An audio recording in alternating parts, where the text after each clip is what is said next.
Hola, ¿qué tal? Buen día a todos. Vamos a continuar con el curso de Machine Learning for Millennials. El día de hoy vamos a estudiar el fenómeno de overfitting, también conocido en español como el problema de sobreajuste, que es un problema muy común durante el entrenamiento de algoritmos de Machine Learning. Y vamos a dar algunas ideas de cómo abordarlo y de cómo evitarlo. Y también el fenómeno contrario, que consiste el fenómeno de falta de ajusting o underfitting, también será abordado en esta sesión, ¿no? Por lo tanto, para proceder a explicar este fenómeno, voy a utilizar las siguientes diapositivas que a continuación les voy a presentar. El problema de overfitting es un problema cuando el modelo estadístico de Machine Learning o el modelo Statistical Machine Learning es capaz de aprender tanto la señal como el ruido de los datos, ¿no? Y por lo tanto, como aprende también el ruido de los datos, es un poco ineficiente para hacer predicciones en datos no vistos, datos de testing, ¿no? El sobreajuste significa que el modelo se adapta tan bien tanto al ruido como a la señal que está presente en los datos de entrenamiento, y por lo tanto, cuando queremos hacer predicciones en nuevos datos, no las hace adecuadamente, ya que aprendió todo el ruido que existía en esos datos con los que se entrenó. Por eso es que se tiene que abordar, se tiene que tratar de alguna manera para poderlo evitar y de esa manera poder tener un modelo que haga buenas generalizaciones para datos no vistos durante el proceso de entrenamiento, ¿no?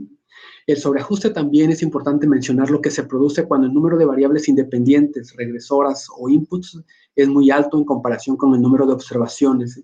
Este fenómeno se le conoce como large P and small n, o mejor dicho, problemas para poder entrenar algoritmos de Machine Learning cuando el tamaño de la muestra es más pequeño que el número de variables independientes que se tienen. Y en estos casos es muy susceptible, es muy factible, es muy probable de que al entrenar un modelo tengas este problema de sobreajuste.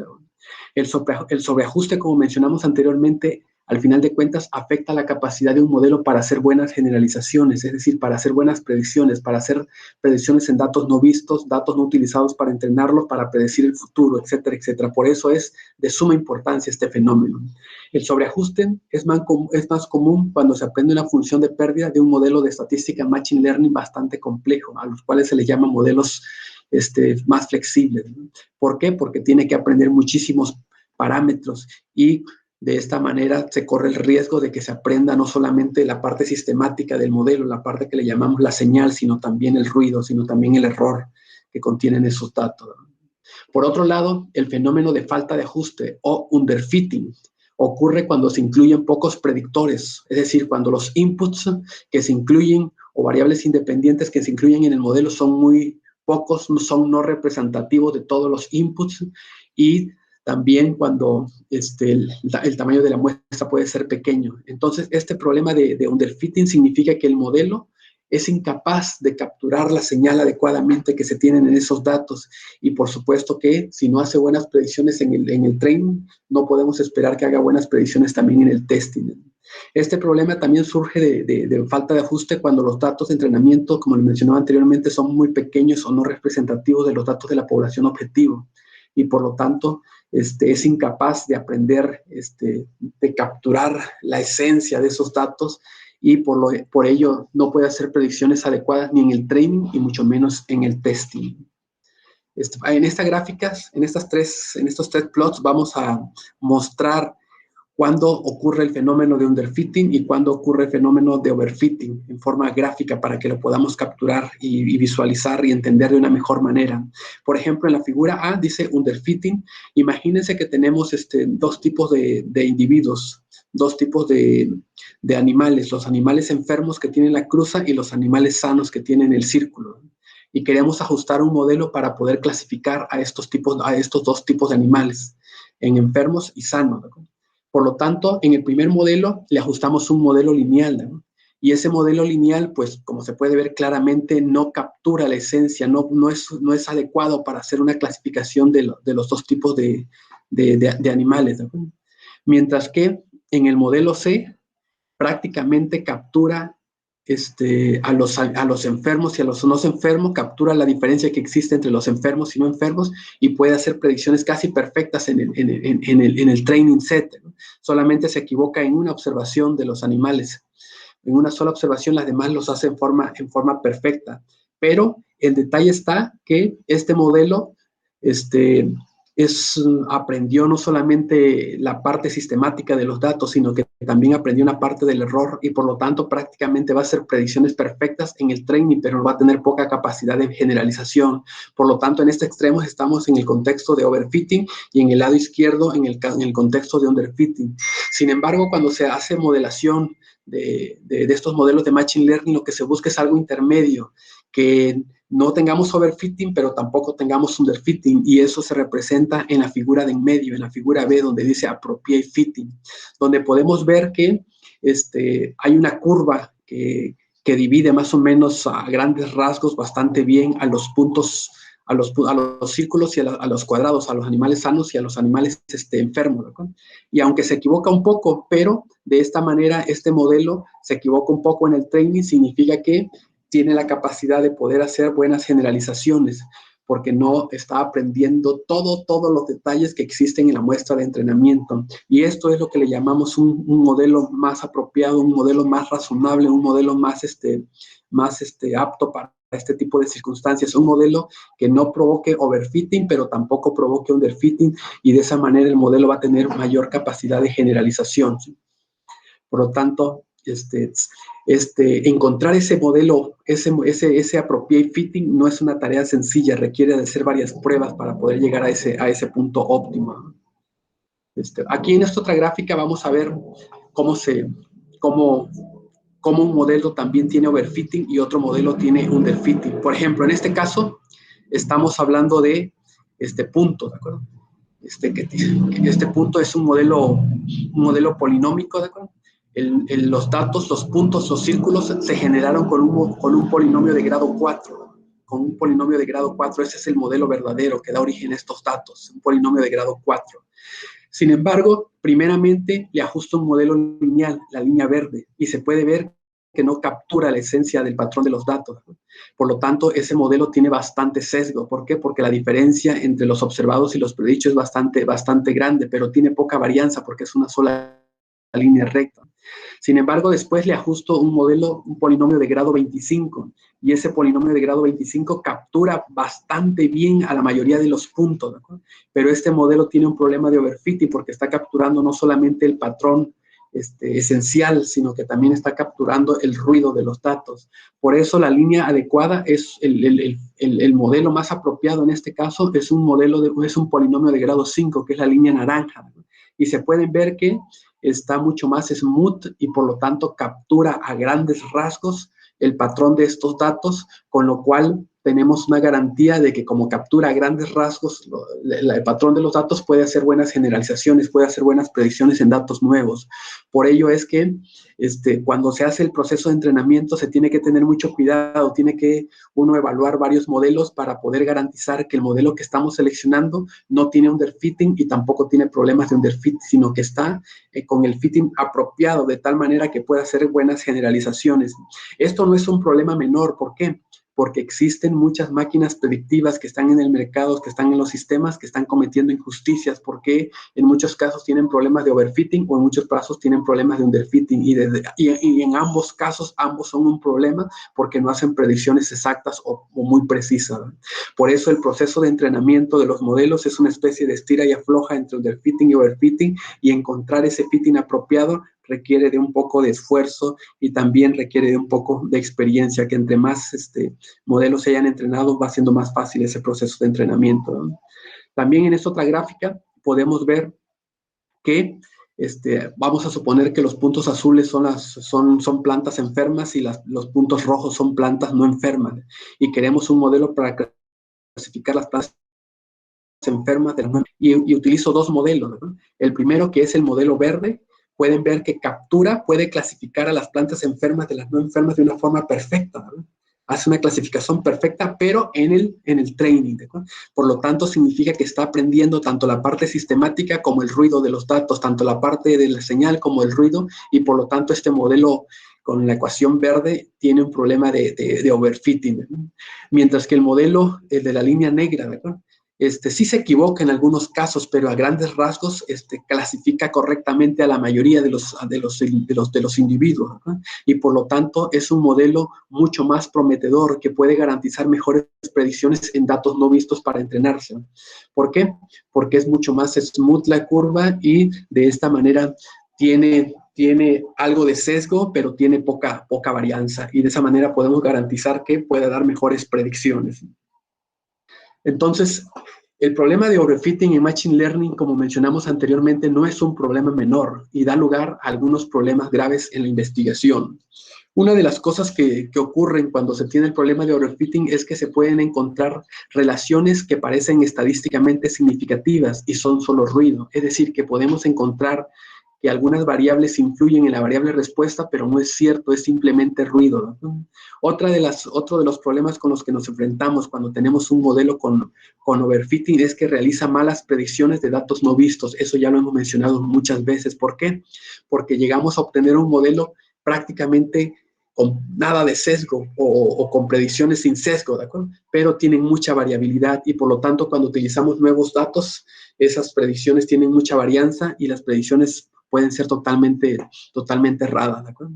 Otra de las cosas que se enfrenta uno cuando tiene un modelo con overfitting es que el modelo no es replicable, no se puede replicar y en general predice mal. ¿Qué significa de no replicar? Que si yo tomo otra muestra del mismo tamaño, de la misma población objetivo, al azar para poder hacer el entrenamiento y las comparo con la muestra previa, las predicciones van a ser totalmente diferentes. Significa que no se puede replicar los resultados, ¿verdad? ¿Por qué? Porque tienen mucha variabilidad, ¿sí? Tienen poco sesgo, porque el modelo fue entrenado de tal manera que aprendiera tanto la señal como el ruido, pero obviamente cuando uno está haciendo el proceso de entrenamiento no tiene idea de qué está pasando, sino que tiene que hacer algunas evaluaciones para darse cuenta de ello, ¿no? Entonces, alguna sugerencia de cómo combatir estos problemas son sugeridas por estos dos autores, Chalet Swart y Ben David, 2014, en su libro, y ellos dicen que se tiene que hacer alguna de las 4 opciones. Una de estas cosas es aumentar el tamaño de la muestra del conjunto de entrenamiento. Puede ser que con eso, si tenemos underfitting, lo podamos arreglar, ¿verdad? O si tenemos overfitting porque tenemos muchas variables independientes y pocas observaciones, también eso puede ayudar bastante, ¿verdad? La otra sugerencia que ellos dan es modifique la hipótesis que tiene a mano, es decir, la hipótesis lo podemos entender como el modelo y todos sus supuestos y todas las restricciones con las cuales estamos entrenando. Y ellos sugieren que hay que ampliarlo, ¿sí? Ampliándola significa que podemos el modelo incrementar el número de parámetros o disminuir el número de parámetros o ampliarlo en el sentido de que le incrementemos más tamaños de muestra o que le ampliarlos también en el sentido de que incrementemos más variables independientes. O reducirla en el sentido de que reduzcamos las variables independientes, etcétera, etcétera. O también dicen el inciso C, cambiando todo por completo, es decir, todo lo que tenemos, echarlo a la basura y empezar de nuevo con otro modelo, con otros supuestos, con otro conjunto de datos, etcétera, etcétera. Pero eso siempre no es muy recomendable porque significa volver a empezar, ¿verdad? Y en muchos casos nada más es suficiente con cambiar algunos parámetros o o incluir algunos parámetros, por ejemplo, incluir interacciones o incluir algunas transformaciones no lineales en los datos y con eso puede ser suficiente, ¿no? Otra cosa que sugieren es cambiar la representación de los inputs de los datos, que en lugar de trabajar con los inputs directamente, los podemos transformar como utilizando algunos métodos de kernels en los cuales no se trabajan directamente con los inputs, sino que se trabajan con los inputs transformados y de esa manera se pueden capturar patrones más complejos, patrones no lineales de una mejor manera, ¿no? Y en otros casos, pues definitivamente habrá la necesidad de cambiar el algoritmo de aprendizaje automático de Statistical Machine Learning por otro que creamos que pueda ser mucho más factibles. Por ejemplo, este tipo de circunstancias puede ser de gran relevancia cuando el conjunto de datos que estamos entrenando tenga patrones no lineales. Y si yo lo estoy entrenando con un modelo lineal, por supuesto que ese modelo no es suficiente para poder capturar esos patrones no lineales. En estos casos tengo que cambiar a un algoritmo de Statistical Machine Learning capaz de capturar patrones no lineales como Support Vector Machine o redes neuronales artificiales, etcétera, etcétera. Entonces, estas son simplemente sugerencias, ¿de acuerdo? Que uno tiene que probar las que considere prudente, uno tiene que jugar con ellas, ¿de acuerdo? Pero no necesariamente todas se tienen que utilizar y tampoco hay garantía de que en sus datos vayan a funcionar algunas de ellas, ¿no? Pero hay que probarla porque esta parte del proceso de entrenamiento de los modelos normalmente es una parte de ensayo y error, es un poco de arte y ciencia y uno tiene que estar experimentando, experimentando y experimentando, ¿no? En esta figura nada más es para darnos una pequeña idea de qué hacer cuando nos encontremos alguno de estos 4 escenarios. Por ejemplo, vamos a poner en el eje de las Y la precisión del testing, ¿verdad? Y en el eje de las X la precisión del training, ¿verdad? Y vamos a encontrar 4 escenarios, por supuesto. Cuando el primer caso vamos a ver que es cuando el training set tiene muy baja capacidad predictiva, ¿sí? Y también en el testing set se tiene muy baja capacidad predictiva. Es el primer cuadrante que está acá. Significa que cuando estamos en este cuadrante de baja capacidad predictiva, tanto en el training como en el testing set, significa que normalmente necesitamos un mejor modelo o necesitamos más datos, ¿de acuerdo? Sin embargo, cuando tengamos baja capacidad predictiva en el training, pero alta capacidad predictiva en el testing, significa que el dataset que estamos prediciendo puede ser muy, muy simple, ¿de acuerdo?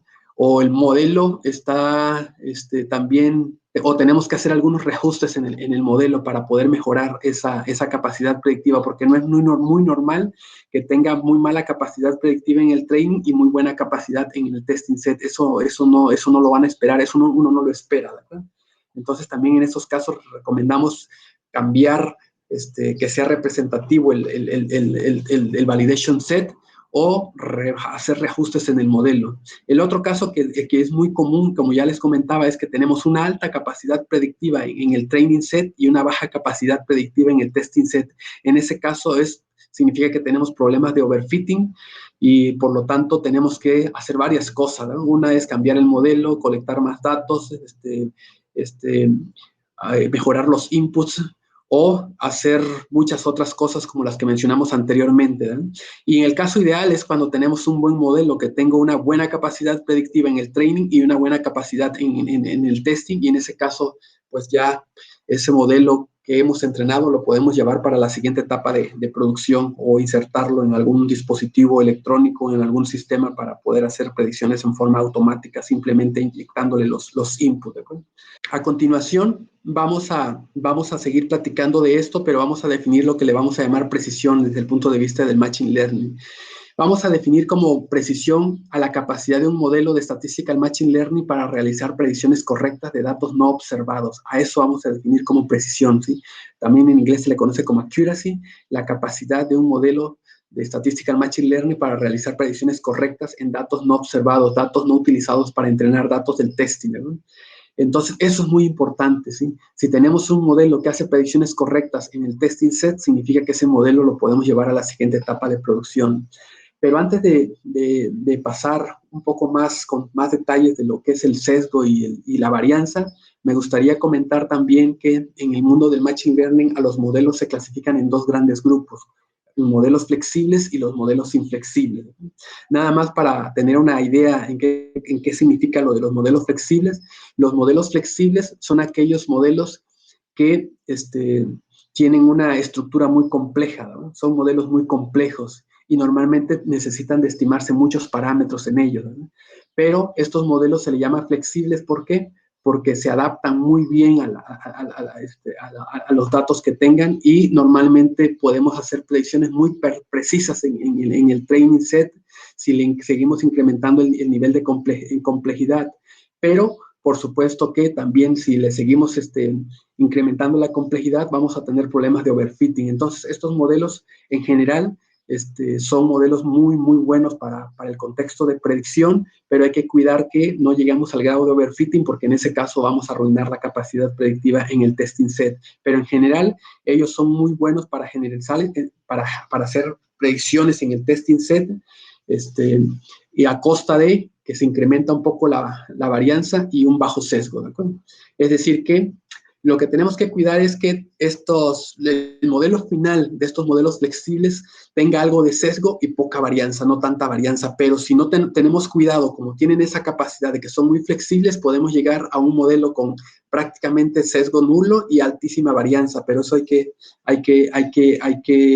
controlarlo, y vamos a mencionar al rato cómo hacerle para eso. Y estos modelos, dice, funcionan mejor a medida que aumenta la complejidad y aumenta el número de datos que se tienen. Entonces, estos modelos flexibles, algunos ejemplos que vamos a estudiar más adelante son Support Vector Machine, de los modelos de Deep Learning, los modelos de Artificial Neural Networks y otros modelos que en general siempre van a producir predicciones bastante razonables, pero tienen un problema de que sus coeficientes no son interpretables como los modelos inflexibles, como son los modelos de regresión o modelos de regresión lineal generalizado, ¿no? Vamos a platicar un poquito de ellos. Los modelos inflexibles son modelos muy simples, normalmente sin ninguna hidden layers, y son modelos muy interpretables, pero que producen una capacidad predictiva bastante limitada. Por ello es que estos modelos inflexibles normalmente son utilizados mucho en estudios de asociación, porque sus coeficientes se pueden interpretar adecuadamente, lo cual no es factible en los modelos flexibles. Pero tienen el inconveniente de que no funcionan adecuadamente en los contextos, sobre todo de large P and small n, es decir, en el contexto de tamaños de muestra pequeños y número de variables independientes grandes, porque no pueden, no pueden acomodar, no pueden extraer conocimiento útil para hacer buenas predicciones en estos contextos. Sin embargo, estos modelos inflexibles, muchos de ellos del contexto de statistical learning, han sido adaptados para el contexto de tamaños de muestra pequeños y número de variables independientes grandes, metiéndoles una penalización, y muchos de ellos también funcionan bastante razonablemente, pero tienen el problema de que muchos de ellos son modelos lineales, son muchos modelos lineales que aún así todavía son bastante interpretables, pero no, no logran captar patrones no lineales, ¿sí? Y en algunos casos, por ejemplo, en muchos modelos lineales que también se les ha metido penalización, también se les han metido kernels para de esa manera poder capturar patrones no lineales, y funcionan bastante bien para el contexto no lineal, ¿no? Bueno, ahora sí vamos a definir qué es el sesgo y la varianza para el contexto de Machine Learning. El sesgo es la diferencia entre la predicción esperada de nuestro modelo de Statistical Machine Learning y los valores verdaderos observados. Es decir, la diferencia entre el valor observado y el predicho. Por ejemplo, imagínense que quiero predecir la cantidad de precipitación que va a caer en junio en Colima, ¿no? La precipitación en junio que va a caer en el mes de Colima, y yo digo que van a caer 800 milímetros de lluvia. Eso es lo que, vamos a suponer que 800 milímetros es la predicción y el valor verdadero es 900. ¿Qué significa? Que el sesgo es de 100, porque es la diferencia entre el valor observado y el valor predicho. Eso se le llama el sesgo, ¿sí? Por ejemplo, suponga que en una encuesta que se realiza en una ciudad específica,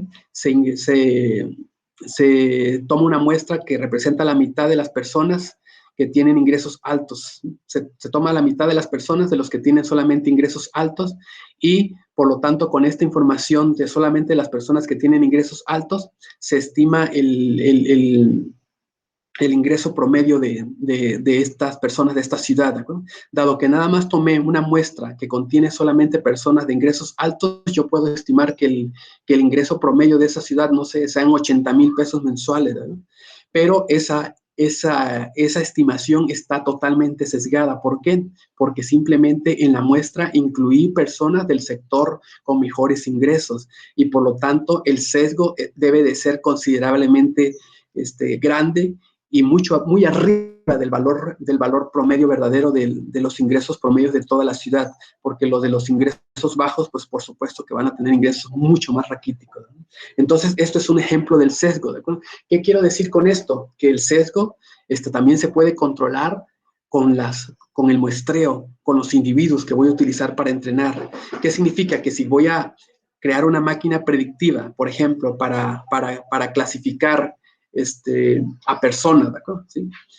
Voy a utilizar una máquina predictiva para clasificar a personas, pero si esa máquina predictiva los voy a clasificar de acuerdo a de acuerdo a sus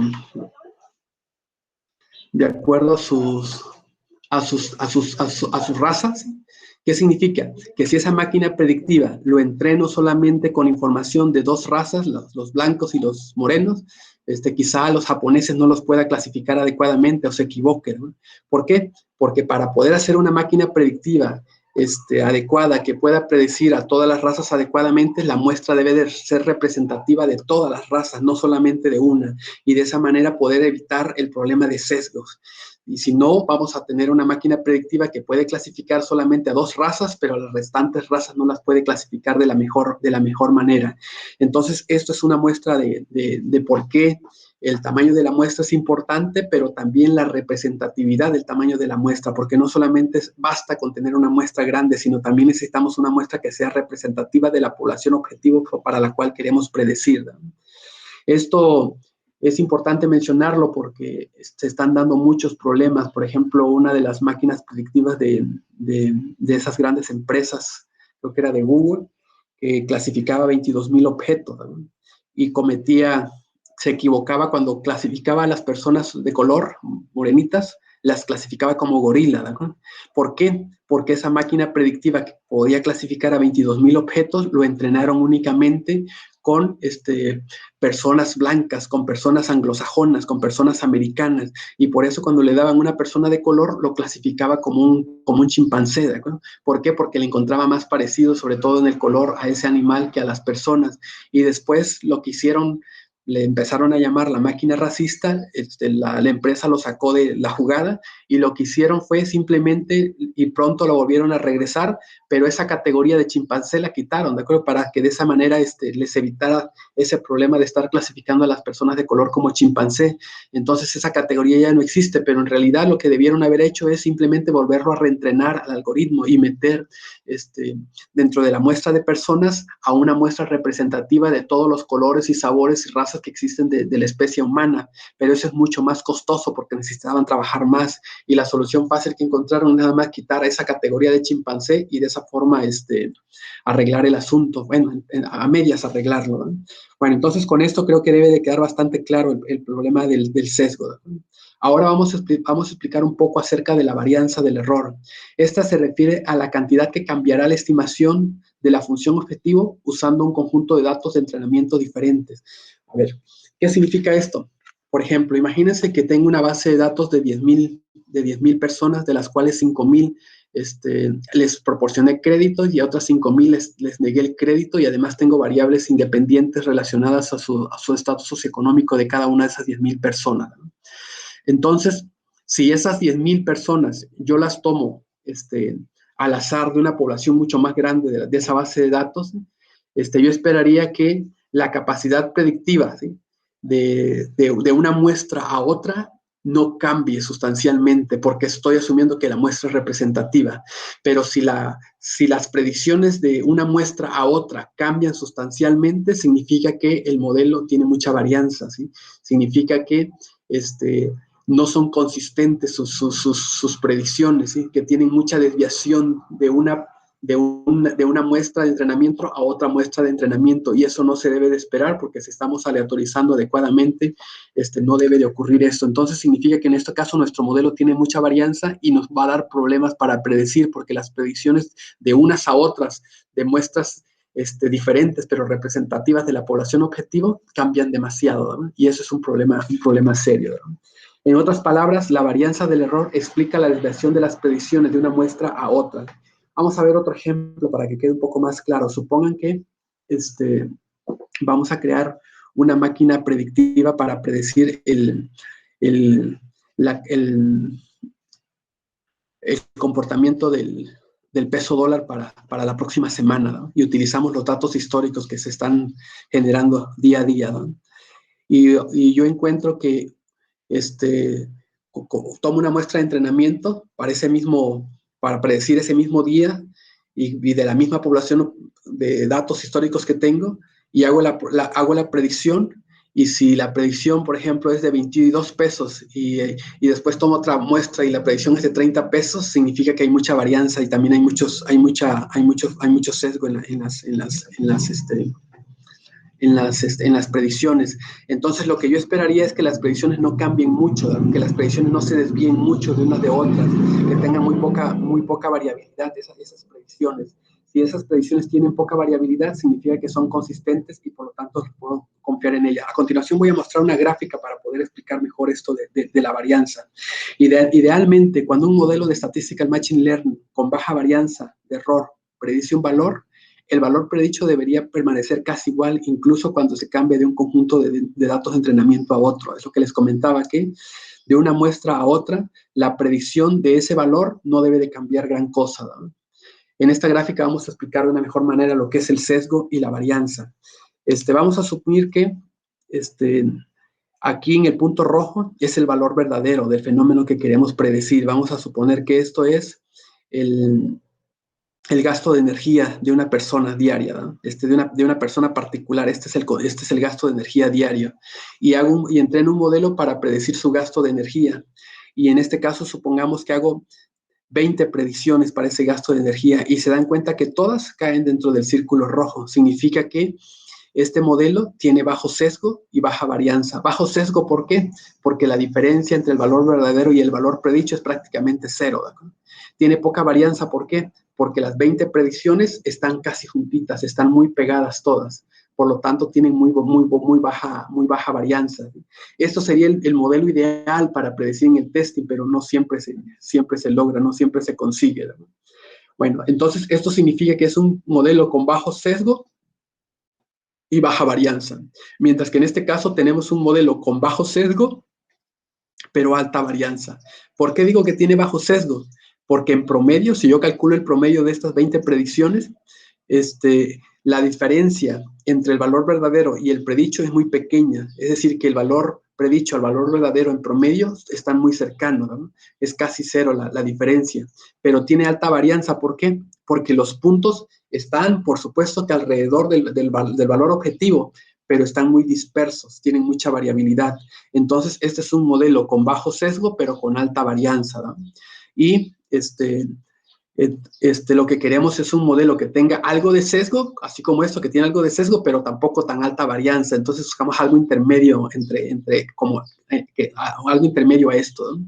Es decir, que no tenga cero sesgo, pero que tampoco tenga una varianza infinita, sino que buscamos es que tenga un poquito de sesgo y también algo de varianza, ¿sí? Otro ejemplo de otra máquina predictiva es cuando tiene alto sesgo y poca varianza. Aquí, ¿por qué se dice que tiene alto sesgo? Porque en promedio, las predicciones promedio están bastante alejadas del valor verdadero, ¿no? Bastante alejadas del valor verdadero y tienen poca varianza. ¿Por qué? Porque aunque están bastante alejadas todas las predicciones, las predicciones tienen poca dispersión, están muy juntas, ¿no? Y por lo tanto tienen poca varianza, pero el promedio de la diferencia entre el valor verdadero y el predicho es considerable y por lo tanto tiene alto sesgo y poca varianza. Y finalmente el último caso que tiene ambas cosas, alto sesgo, porque calculo el promedio de estos puntos, tiene un alejamiento bastante considerable del valor verdadero al predicho y además tiene alta variabilidad porque los puntos están muy dispersos, ¿no? Entonces, cuando entrenamos algoritmos de Machine Learning, lo que buscamos, lo ideal sería esto, nula varianza y nulo sesgo, pero no se puede. Entonces, lo que hacemos es sacrificar un poco de sesgo, ¿sí? Un poco de sesgo, ¿sí? Por disminuir la varianza. Entonces, lo que buscamos es un modelo que tenga un poco de sesgo, pero que tampoco tenga tanta varianza. Entonces, a eso es lo que le llamamos el estira y afloja entre el sesgo y la varianza, ¿no? Esto se puede observar en esta gráfica de una forma más apropiada. Como les comentaba, cuando hacemos el entrenamiento de los modelos de Statistical Machine Learning, si utilizamos modelos complejos o modelos flexibles, ¿sí? Si utilizamos modelos flexibles, entre más complejo sea el modelo, yo puedo ya alcanzar un sesgo cero, ¿sí? Puedo alcanzar un sesgo cero, pero el precio de alcanzar un sesgo cero es que voy a obtener una alta varianza. Entonces, por eso no es recomendable un modelo que tenga sesgo cero. ¿Por qué? Porque está aprendiendo tanto el ruido como la señal, ¿no? Entonces, de esa manera puedo hacer predicciones perfectas en el training, pero totalmente erradas o muy malas en el testing set. Por ello es que lo que voy haciendo cuando empiezo a entrenar un modelo, voy incrementando el grado de complejidad del modelo hasta cierto punto, de tal manera que el sesgo sea considerable, considerablemente bajo y la varianza no sea tan grande. Entonces, en este caso podemos ver que el punto adecuado cuando encontramos ese óptimo es en esta línea recta. Cuando el sesgo empieza a decaer bastante y la varianza empieza a aumentar, en ese momento se tiene el punto óptimo. Es importante hacer el énfasis de que siempre, si la varianza aumenta, el sesgo disminuye. Y si el sesgo disminuye, la varianza aumenta. No puedo llevar los dos hacia abajo. Es decir, que cuando uno aumenta, el otro va a disminuir, y cuando el otro aumenta, el otro va a disminuir. Entonces, por eso tenemos que encontrar ese threshold, ese punto óptimo. Por eso es que les decía, es que esto es una especie de estira y afloja entre el sesgo y la varianza, y tenemos que encontrar como ese punto de equilibrio, ese óptimo, en el cual podemos garantizar predicciones razonables en el testing, el total de error sea pequeño, ¿sí? En el testing set, sea el más pequeño en el testing set, sin lograr un sesgo cero, pero tampoco una varianza tan grande, y de esa manera podemos obtener predicciones consistentes de una muestra a otra, y por supuesto que muy buena capacidad para generalizar. Entonces, esta gráfica es sumamente importante, y por eso es que el proceso de entrenamiento de los algoritmos de Machine Learning es un poco de arte y ciencia, es un poco de ensayo y error, porque tenemos que estar buscando el punto óptimo en el cual debemos de elegir ese modelo para poder garantizar que tenga buena capacidad predictiva en el test set. Por eso es que desafortunadamente no existe un modelo universal y tampoco un método así totalmente eficaz que nos diga, este es el punto adecuado. En la mayoría de los algoritmos de Machine Learning lo tenemos que hacer en forma manual y utilizando algunas herramientas para poder encontrar este punto óptimo, este punto adecuado, ¿no? Nuevamente, recordemos estas figuras que presenté anteriormente para mostrar el underfitting y el overfitting, y de igual manera, este modelo les decía que era para clasificar animales en buenos y sanos, ¿de acuerdo? Y decíamos, este es un modelo lineal, este tiene un problema de underfitting o falta de ajuste, ¿de acuerdo? ¿Por qué? Porque tiene alto sesgo. Si ustedes sacan la diferencia entre los valores predichos y observados, es muy grande la diferencia. Tiene alto sesgo, pero tiene casi nula varianza porque es una sola línea recta, ¿verdad? Pero este modelo no me sirve porque tiene muchísimo sesgo. Las predicciones están muy alejadas del valor verdadero, y para clasifica de una forma muy mal. Es decir, si lo calculáramos la proporción o el porcentaje de casos correctamente clasificados, ese porcentaje sería muy bajo, y puede ser que sea más bajo que el puro random guessing, ¿no? Mientras que el modelo de overfitting, este modelo tiene el otro problema de que tiene muy bajo sesgo, ¿no? Tiene muy bajo sesgo, ¿sí? Es casi nulo el sesgo, ¿sí? Porque hace las clasificaciones casi perfectas en el training, pero tiene muy alta varianza y por lo tanto tampoco es el ideal, ¿no? Entonces el modelo más apropiado es este que está acá, que sacrifica algo de sesgo, pero tiene poca varianza y por lo tanto tiene mucha capacidad para generalizar, para hacer predicciones en nuevos datos. Entonces creo que con esto ya queda un poco más claro la importancia del sesgo y la varianza y los conceptos de underfitting y overfitting. Por lo tanto, a lo que quiero llegar es nada más a concientizarlos de que la forma de representar, ¿sí? La forma de elegir el modelo es importante, ¿no? ¿Por qué? Porque puede ser que elija un modelo muy complejo, ¿no?, que quizá no me va a dar buenos resultados porque voy a tener problemas de overfitting, pero puede ser que también elija un modelo muy simple que no logre captar la esencia de los patrones de esos datos, y por lo tanto también tampoco me va a garantizar buenas predicciones. Entonces, ese punto de equilibrio entre el overfitting y el underfitting no es fácil de encontrar, pero en general en la naturaleza hay bastante evidencia de que no siempre el modelo más complejo es el mejor. Recordemos, por ejemplo, recordemos los modelos para representar el universo, ¿no?, para representar nuestro sistema de planetas y el Sol, ¿no? El primer modelo que se propuso era el modelo geocéntrico, que asumía que la Tierra era el centro del universo, ¿no? Y vean aquí cómo se tenían que, vean el modelo, es un modelo muy complejo, ¿no?, para poder darle sentido a que la Tierra era el centro del universo. Este es un modelo centrado en la Tierra, era demasiado complejo el modelo, y por lo tanto tampoco garantizaba buenas predicciones. Al final de cuentas se dieron cuenta de que este modelo estaba incorrecto y por eso no podía hacer buenas predicciones a pesar de que estaba tan complejo, ¿no? Sin embargo, Copérnico a finales del siglo, en el siglo XVI, propuso el modelo heliocéntrico, donde asume que el Sol es el centro de la Tierra y que los demás planetas giran alrededor del Sol. Y se pueden ver que este modelo es mucho más simple, ¿no? Y después otros investigadores encontraron la forma exacta de las órbitas de cada uno de los planetas y con este modelo se pueden hacer predicciones prácticamente perfectas de cuánto tiempo va a tardar un planeta en darle la vuelta a la Tierra, ¿no? Y este modelo es el que funciona adecuadamente. Con esto nada más lo único que quiero resaltar es que al final de cuentas el tipo de representación, el modelaje es importante, ¿de acuerdo? Y que no siempre el modelo con todos los detalles del mundo es el mejor. Y por ello es que se dice que la parsimonía es algo muy importante cuando se hace ciencia y si existen varios modelos entre los cuales elegir y todos ellos dan el mismo resultado, siempre hay que optar, siempre hay que elegir al modelo más simple, porque todos dan los mismos resultados, pero el modelo más simple es más probable que sea el apropiado.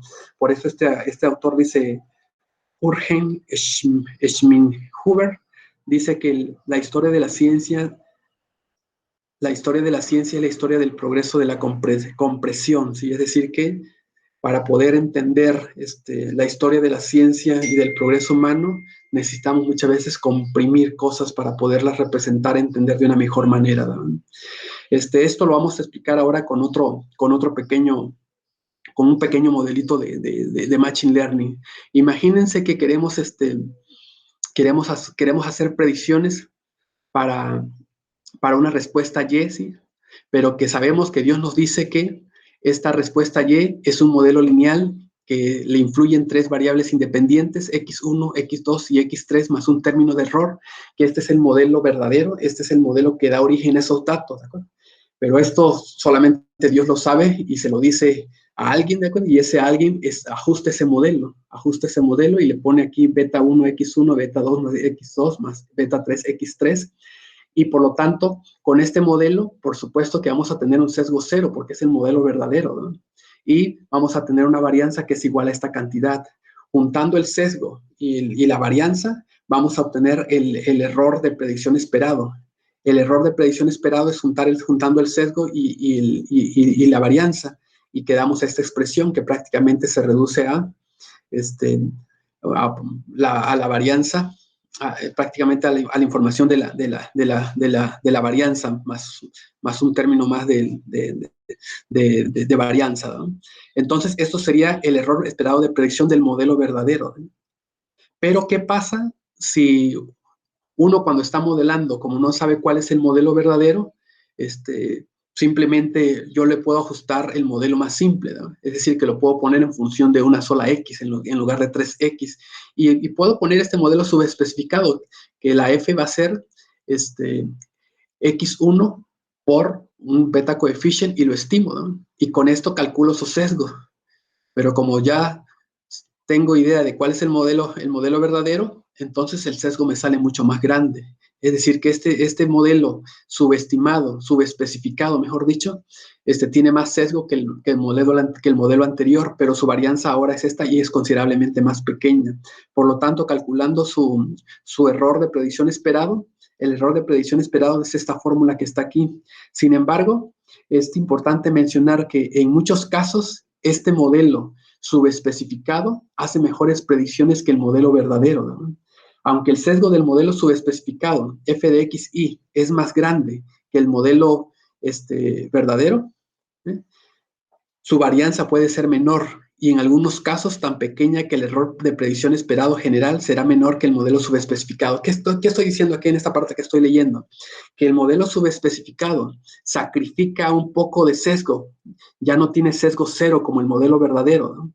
Pero reduce considerablemente la varianza y al momento de juntar el sesgo y la varianza, el error esperado de predicción puede ser en muchos casos menor el error esperado de predicción del modelo subespecificado que el modelo verdadero, ¿no? Por lo tanto, esto significa que el modelo subespecificado puede producir predicciones más precisas en términos de menor error de predicción esperados en las siguientes circunstancias. Repito nuevamente, no siempre el modelo subespecificado va a ser mejor en capacidad predictiva en nuevos datos, solamente en algunas circunstancias, y esas circunstancias son las siguientes. Cuando los datos son muy ruidosos, tienen un largo, este, un largo, una larga un largo componente de varianza, un componente de varianza muy grande, es decir, que su variabilidad es muy grande en el término del error. En esos casos, el modelo subespecificado puede funcionar mejor, ¿no? Y también cuando los valores verdaderos absolutos de los parámetros excluidos de beta 2 y beta 3, es decir, que los coeficientes beta 2 y beta 3 de los términos X2 y X3 excluidos son pequeños, en esos casos el modelo subespecificado va a producir menor error de predicción que el modelo verdadero, ¿no? O en otras palabras también, cuando los predictores están altamente correlacionados, cuando hay multicolinealidad en las variables independientes, en esos casos el modelo subespecificado es mucho más parsimonioso y puede hacer mejores predicciones. Y también cuando el tamaño de muestra es pequeña, entendiendo como tamaño de muestra el número de observaciones utilizados para entrenar, o el rango de las variables excluidas es pequeño, es decir, que la variabilidad o el rango de las variables excluidas tienen muy poco rango. Por lo tanto, observemos que la práctica en la investigación aplicada de concluir que un modelo con una mayor validez predictiva es más verdadero no es una inferencia válida. ¿Qué quiero decir con esto? De que en la investigación aplicada muchas veces se concluye que el modelo con mejor capacidad predictiva es el modelo verdadero. Eso no es cierto, porque con esto que acabamos de ver anteriormente, estamos mostrando que el modelo verdadero no siempre produce las mejores predicciones y por lo tanto puede ser que el modelo subespecificado sea mejor en capacidad predictiva aun cuando no sea el verdadero, ¿no? Dado que un modelo parsimonioso pero menos verdadero puede tener un mayor valor predictivo que un modelo más verdadero pero menos parsimonioso. Por eso es que, repito nuevamente, siempre hay que tener cuidado en el proceso de modelación y muchas veces el modelo más parsimonioso puede ser el mejor en términos de capacidad predictiva, ¿de acuerdo? Por eso, cuando se hace el proceso de entrenamiento de los modelos de Machine Learning en general, no se evalúa la capacidad predictiva en los mismos datos de entrenamiento, sino que se divide a los datos, se dividen en una muestra de entrenamiento que yo le voy a llamar training y una muestra de validación que le voy a llamar testing. Por ejemplo, en el contexto de selección genómica, en el cual yo trabajo mucho, imagínense que los investigadores normalmente quieren predecir, quieren seleccionar plantas, cuáles plantas son las que deben de sembrar en la siguiente etapa, pero esas plantas, las que van a seleccionar, deben de ser las mejor en rendimiento en toneladas por hectárea de maíz, por ejemplo. Pero dado que es muy costoso sembrar, por ejemplo, las 10,000 plantas en el campo, lo que hacen es sembrar una muestra de esas 10,000 plantas, por ejemplo, sembrar 2,000 plantas en el campo, ¿no? Y a esas 2,000 plantas en el campo se le mide su fenotipo, es decir, las siembran en el campo, le miden su rendimiento en toneladas por hectárea, y además también le hacen su genotipado con marcadores moleculares, le miden su mapa genética a esas 2,000 plantas, ¿no? Y con esa información de la respuesta que es las toneladas por hectárea producidas en campo y el mapa genético donde le miden marcadores moleculares en todo su mapa genético, en una muestra representativa se construye un modelo de predicción. Y con ese modelo de predicción después a las restantes 8,000 plantas que nada más no lo sembraron en campo, solamente se le midió su mapa genético con marcadores moleculares, se hacen las predicciones. Y ya después el proceso de selección lo hacen a partir de las 10,000 plantas, pero de esas 10,000, 8,000 son predicciones y 2,000 son valores verdaderos del rendimiento en toneladas por hectáreas en campo, y hacen la selección de las 1,000 mejores plantas para sembrarlas en una siguiente etapa, ¿verdad? Pero de esas 1,000 plantas que seleccionan, seleccionaron a partir de 8,000 que eran predicciones y 2,000 que eran valores verdaderos fenotipados en el campo. Y de esta manera se ahorran mucho dinero para hacer este trabajo. ¿Por qué? Porque en el campo, sembrar las 10,000 plantas, hay muchas interferencias ambientales, hay muchos problemas ambientales que muchas veces mata algunas plantas, destruye las plantaciones, etcétera, etcétera, y de esta manera se están ahorrando recursos considerablemente. Pero, por supuesto que en el entrenamiento del modelo siempre lo hacen con datos no observados. Por eso es que dividen a los datos en training y testing, evalúan la capacidad en el testing para garantizar de que las predicciones son adecuadas, y de esa manera después hacer las predicciones finales, como en este caso a las 8,000 plantas, y de esa manera garantizar que las predicciones son razonables, ¿no?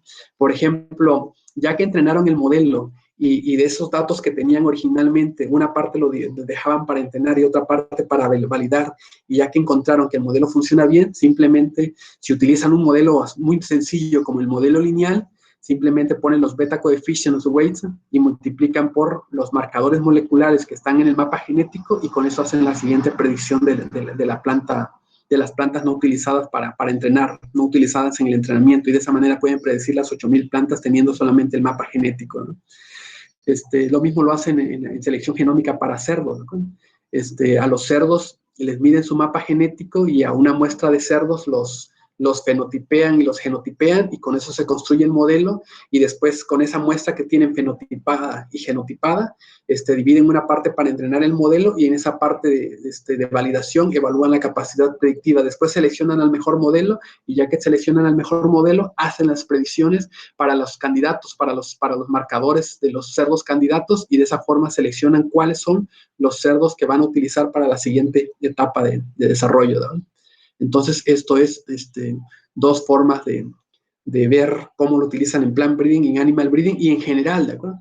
En general, en todas las áreas del conocimiento, el proceso de entrenamiento no se hace, no se evalúa la capacidad predictiva en el training. Lo que se hace es de ese training se dividen en dos partes, training y testing. Con este training se entrenan los modelos, y en ese testing se evalúa la capacidad predictiva de esos modelos. Después se selecciona el mejor modelo, y muchas veces hay que reajustar el modelo final y hacer las predicciones con ese modelo reajustado para los nuevos datos que se quieren predecir, ¿no? Eso lo vamos a abordar con todo lujo de detalles en la siguiente sesión. Por el día de hoy es todo el tema que queríamos cubrir, y por favor, si les gusta el video, por favor denle like para que lleguemos a más personas. Muchas gracias por su atención.